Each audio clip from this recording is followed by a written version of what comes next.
అందరికీ నమస్కారం. భగవద్గీత సిరీస్లో 14వ రోజుకు స్వాగతం. ఈరోజు మొదటి అధ్యాయం అర్జున విషాద యోగంలోని 14వ శ్లోకాన్ని తెలుసుకుందాం.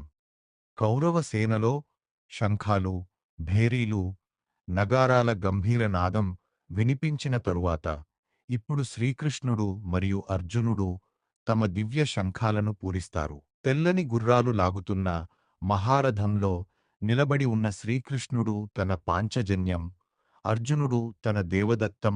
ఆ దివ్య నాదం ధర్మం కోసం ప్రారంభమయ్యే యుద్ధానికి శ్రీకారం చుడుతుంది. ఈ శ్లోకంలో ఒక విషయం తప్పకుండా గుర్తుంచుకోండి.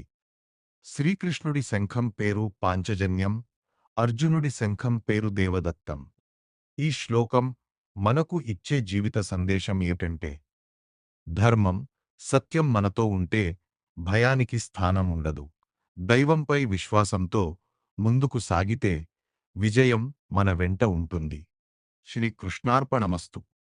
రేపు 15వ శ్లోకంతో మళ్ళీ కలుద్దాం. ధన్యవాదాలు.